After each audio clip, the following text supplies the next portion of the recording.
Guys, welcome back to the channel. Well, last night I did some maintenance on the bike, pretty much from wheel to wheel, top to bottom, and ran into one small issue, and that was no chain lube. I don't have anything for the chain. I did tighten it up, it was a little loose, but I got that all squared away. So I called my buddy Singing Joe up over there at Cycle Gear, and he said come on over and we'll see what we can do for you. So that's where I'm heading now. Let's go to Cycle Gear, guys.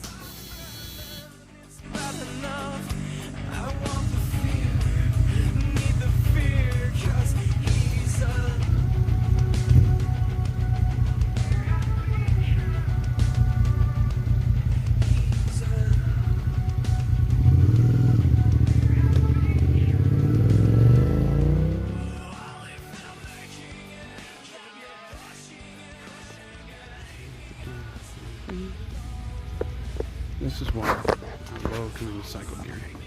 Look at all the supplies I can use. I mean, they're just tons of. But come to Daddy. Now let's go check out. And that's what he said. Time to pay my monies. I never get out of here for $10. What did you get? Chain lube. Chain lube, much needed. Much needed. I ran out. Chain in good condition. Chain lube. Please remove that card. I'm approved. Good sir, the seat is in the bag. Sweet man. There you are. Appreciate your help. Thank you very much. No problem at all. Good to see you again, Scott. Oh, likewise. Good to be around. It was a good ride in, that was sure. Nobody cut me off this time. Alright. Nope.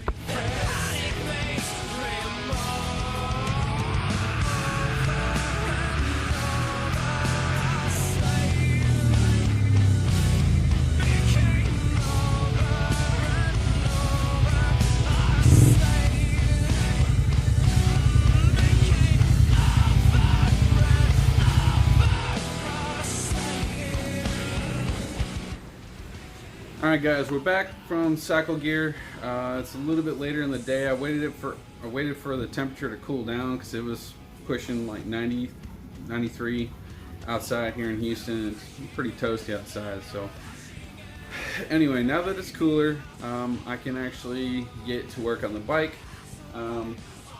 Over at Cycle Gear, I had Joe hook me up with some PJ1 chain lube for the bike. And this stuff is actually clear, which I think it's going to be a really good look for the chain since the bike chain that I have is blue. Yeah, I don't want any garbage showing on it because I want the blue to kind of like stand out. So this can itself over there at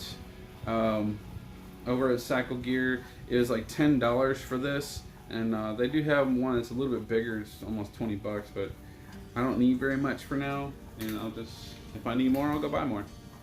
Also, when I was doing maintenance on the bike, I'd take the castle nut off the back. The castle nut, which is this thing right here.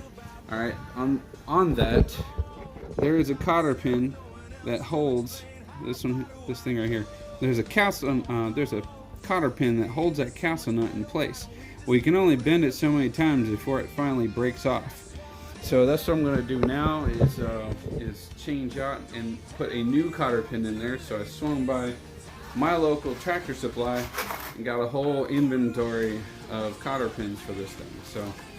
So now I'm not in any near short supply of cotter pins anytime soon. So let's go ahead, get the back end of this bike up and get that chain lubed up. Okay, so a quick tip of how we do this. Easy way is you get the back end of the bike off the ground, and you'll want it to where I can actually turn the wheel freely, which will allow the chain to rotate with no problems. All right. Now you'll take the lube that you have and spray the bottom of the chain as you turn the wheel, and do it about 6 or 7 revolutions, and just make sure you get plenty of lube on that chain so that it covers every part of the sprockets, front and back. So, and let me demonstrate that.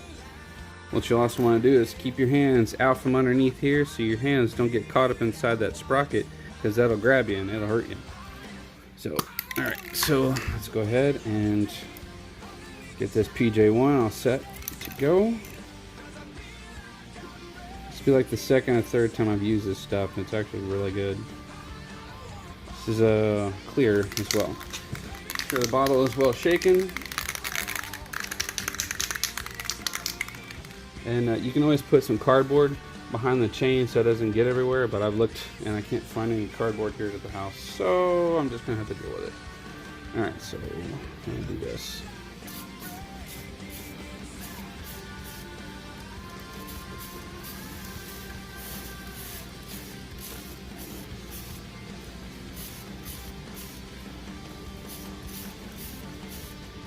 Just like that, nice and easy. You don't have to douse it and soak it and to where it's dripping all over the place. I may be doing just a little bit more than expected, but this is a brand new chain and I don't want any problems.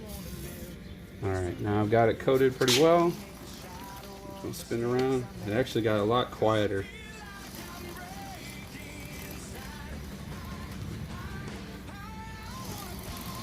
That dragging that you hear is probably my brake pads. Yeah. Alright, and you know, that's how you lube it. They do have brushes. I mean, this chain's clean, but they do have brushes that you can actually it grabs onto the chain and you spin it around and it cleans the outside of the chain, but I don't have to worry about that right now because the chain is so clean and it's really new.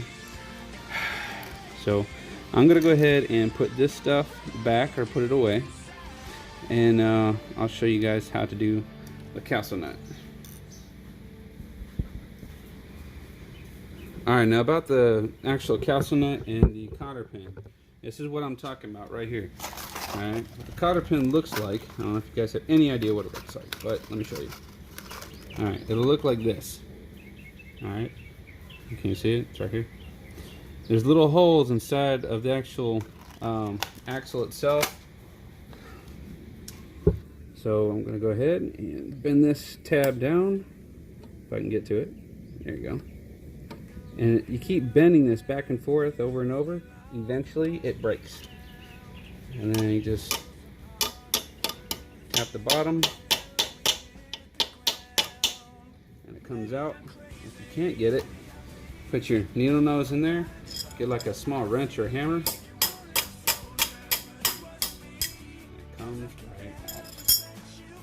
And swap it out with the new one. Slide that through. Let me show you.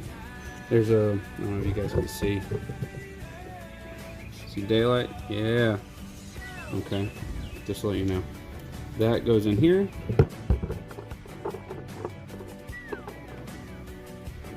And then you grab the bottom of the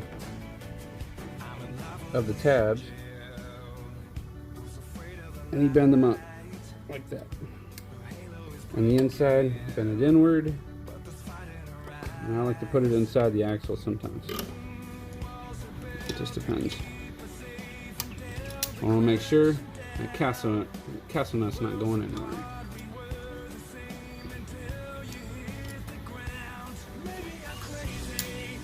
Alright, and that's it. That's how you change a castle nut. That's how you lube a rear chain motorcycle. Alright guys, and that's going to wrap it up for today's project. It's more of a refresher whenever it comes to maintenance on your bike. I wanted to make sure that the chain was all lubed down and good to go. I want to extend the life of the chain as long as possible. Also, the castle nut, whenever you go to adjust the chain, you gotta break the rear castle nut. In order to do so, you gotta take the cotter pin out. So I put a new one in, and every time you move the wheel, I want to say every second or third time you go to move it, change the cotter pin so you don't lose it. If you lose it, the wheel can move, and then you start having problems after that. So it's just basic maintenance and a little bit of how-tos and kind of a refresher. So. Also a big shout out and a thank you to all of my subscribers. I greatly appreciate all of your all your love and support. And don't forget to hit that notification bell up here in the right hand corner. Also, like, share, comment, and don't forget to subscribe to my channel. And that's pretty much going to be a wrap for today. I want to thank you guys for watching another episode of FC Cruiser, and I will see you guys in the next video. Good night.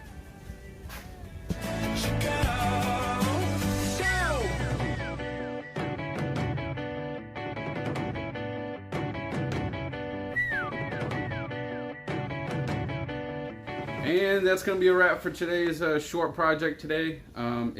Hopefully this video helps you guys out. No! No! No! I can't win! How's it going? She's trying to be all like sneaky and shit. Anyway. I'll leave you alone. My God. That was Anyway.